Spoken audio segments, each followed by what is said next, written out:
अव्यक्त महावाक्यों का सार ज्ञान मोती। वैसे तो हम सब जानते हैं कि परिवर्तन का समय बिल्कुल नज़दीक आ चुका है, लेकिन बाप दादा ने क्या देखा कि अभी तक भी ब्राह्मण बच्चों की वर्तमान स्थिति और अंतिम स्थिति में महान अंतर है। अब इसका समाधान क्या हो सकता है वो भी सुनिए। बाबा ने कहा, अब मंत्र और यंत्र के निरंतर प्रयोग से इस अंतर को समाप्त करो। बाप दादा बच्चों के सारे दिन की दिनचर्या को चेक करते हैं तो रिजल्ट में क्या पाया?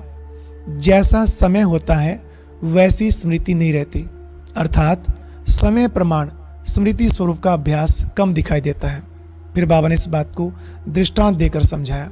जैसे अमृत वेला होता है तो उस समय वैसे तो मास्टर बीज रूप लाइट हाउस माइट हाउस की स्मृति होनी चाहिए, लेकिन उसकी बजाय मेजॉरिटी बच्चे उल्हने देते या शिकायत करते रहते हैं, या फिर कोई दिल शिकस्त होकर भी बैठ जाते हैं। बाबा ने कहा, होना चाहिए विश्व कल्याणी वरदानी स्वरूप, परंतु उसकी बजाय स्वयं के प्रति ही वरदान मांगने लग जाते हैं। इस प्रकार बाप दादा ने दिन भर के लिए जो भी डायरेक्शन दिए हैं उनको भूल जाते हैं। जैसे बाबा ने कहा हुआ है कि हर कर्म करते हुए कर्म योगी स्वरूप होकर रहो, या शरीर निर्वाह के व्यवहार के समय ट्रस्टी स्वरूप होकर रहो, आदि आदि।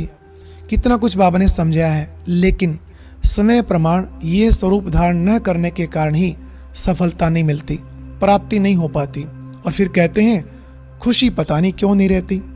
तो कारण यही है जो मंत्र और यंत्र को भूल जाते हैं।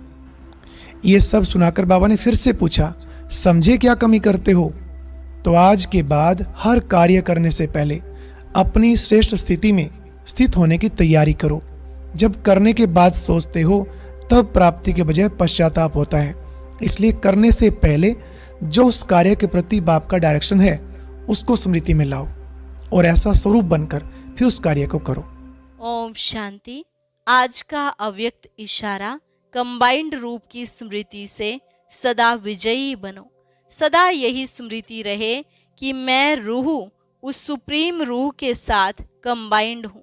सुप्रीम रूह मुझ रूह के बिना रह नहीं सकते और मैं भी सुप्रीम रूह के बिना अलग नहीं हो सकता।